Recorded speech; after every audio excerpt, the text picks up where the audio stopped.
আজকে আমি দেখব কিভাবে নোড.js এর সাথে নোড মেইলার ইউজ করে cPanel-এর ইমেল ক্লায়েন্ট ইউজ করে ইমেল পাঠানো যায় আর কি। সবার শুরুতে আমরা cPanel-এ চলে যাব। এটা cPanel-এ চলে আসলাম। এখান থেকে আমরা ইমেল অ্যাকাউন্টসে চলে যাব। ইমেল অ্যাকাউন্টসে চলে যাওয়ার পরে আমরা ম্যানেজে যাব, যার পরে চেক ইমেলস এখানে আসব। আসার পরে আমরা এখান থেকে I am not sure send me general ইনস্ট্রাকশনে দিব, তারপরে আমি আমার পার্সোনাল ইমেলটা দিয়ে দিব, তারপরে সেন্ড বাটনে ক্লিক করব।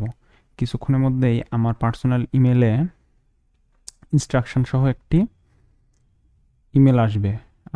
আমি আমার পার্সোনাল ইমেলে চলে যাব। এখনো আসেনি, কিছুক্ষণের মধ্যে এসে পড়বে। এই যে এখান থেকে cPanel-এর একটি ইমেল চলে এসেছে।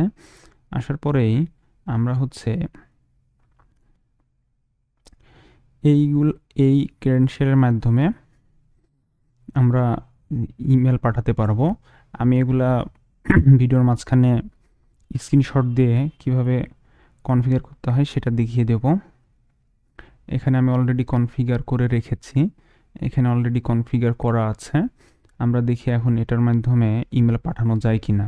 আমি এখানে জাস্ট একটি helper function send email function নিয়েছি এবং এটা কল করলে দেখি আমার কাছে ইমেল পাঠানো যায় কিনা আমার cPanel অ্যাকাউন্ট থেকে। অ্যাওয়েট সেন্ড ইমেল টু, আমি আমার ইমেল দিয়ে দিব।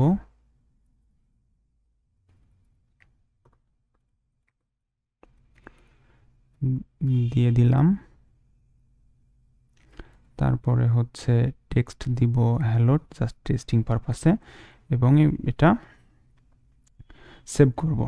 এবং এই ফাইলটা এখন আমরা জাস্ট এখানে আমরা কিছু ইনস্টল করি নাই, জাস্ট এখানে নোড মেলার এবং নোড মেলার টাইপস আর বান অটোমেটিকলি টাইপস্ক্রিপ্ট ইনস্টল করে নিয়েছে। এবার আমরা ফাইলটা বান দিয়ে রান করব, সেজন্য এটা লিখব। এবার এটা রান করার কিছুক্ষণের মধ্যেই আমাদের কাছে এই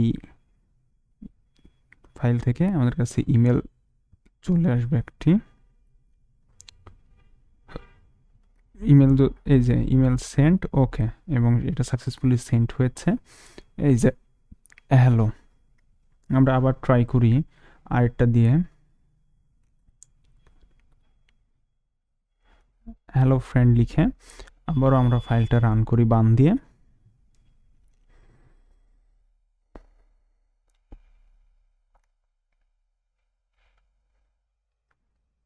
যেতে একটু সময় লাগে আর কি। এই যে চলে গিয়েছে, এবং এটা আবার যদি আমরা রিফ্রেশ দিই, এই যে হ্যালো ফ্রেন্ডস আরেকটা ইমেল চলে এসেছে। এভাবে আমরা cPanel-এর ক্রেডেনশিয়াল ইউজ করে ইমেল পাঠাইতে পারি।